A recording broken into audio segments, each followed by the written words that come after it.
জঙ্গলে মাঝে পিতা করিয়াছে এই লড়কির কি নাম দিলাম জানিস বেটিয়া? এই লড়কির নাম দিলাম বন্ডেরে মা বন্ড বেটি। আরে লড়কি পছন্দ হয়েছে তো? খুশ হয়েছে। আরে খুশি না হয়? আর লড়কা তো জঙ্গলে মাঝে পিতা করিয়াছে, এই জঙ্গলে মাঝে লড়কার কি নাম দিলা জানিস? লড়কার নাম দিলাম না সজল। আব্বা জানে খুশি হয়েছি। বড় খুশি হয়েছি। এ বেটিয়া চিন্তা করিস না, আজ থেকে তো কথা শেখাবো, কুরআন পাঠ শেখাবো, মসজিদে গিয়ে আজান শেখাবো। আরে চিন্তা করিস না, চল বেটিয়া চল, আজ থেকে থাকবি তোরা আমার বিনা বিনাতে। আমার সঙ্গে চলে আয় বেটিয়া, আমার সঙ্গে চুরিয়া চলা পানা।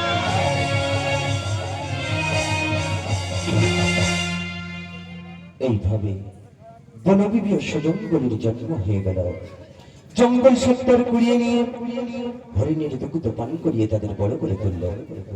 তারপর তাদের যুদ্ধবিদ্যা শেখালেন, কোরআন শরীফ পাঠ শেখালেন এবং কুপি গান শেখালেন।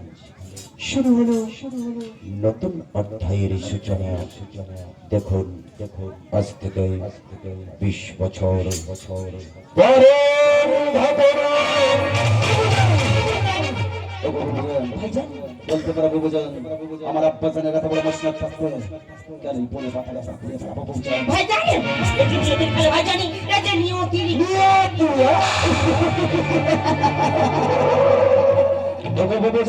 ভাই জানি একটিবার যদি আব্বা জানের নাকি সামনে পেতে কোনটা নিয়তি আর কোনটা পরিণতি আমি বুঝে দিতাম বুঝান। ভাই কথা মুখে নেন আর দুদিন কষ্ট পেও না। ঠিকই বলেছে বাবুজা। নানাদের কাছ থেকে অস্ত্র বিদ্যা আমরা শিখেছি, এসবে কি আজকে পারদর্শী হতে পেরেছি।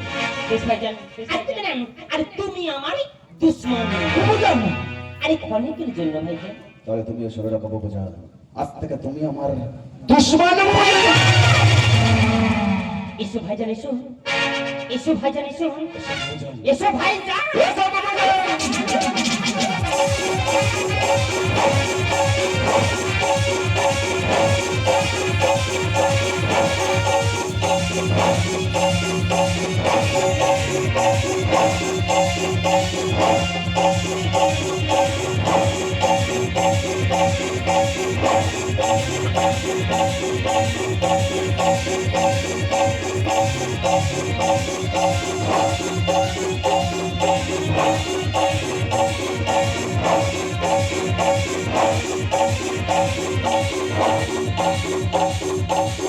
শান্ত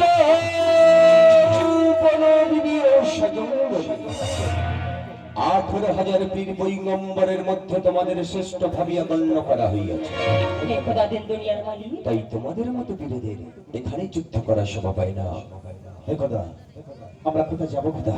তোমরা এই মুহূর্তে চলে যাও সেই 18 বাটির সংগ্রামে।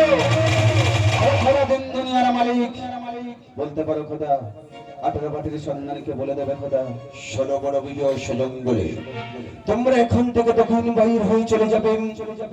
সম্মুখে পড়বে গাজীখালি, সেখানে থাকে এক বৃদ্ধ। সেই বৃদ্ধ তোমাদের পথের ঠিকানা বলে দেবে। হে খোদা, কিন্তু সেই বিদ্যার পরিচয় কি খোদা? সেই বৃদ্ধর নাম হলো ভাঙন ভাই। এই মুহূর্তে চলো সেই 18 ভাটি সন্ধানে।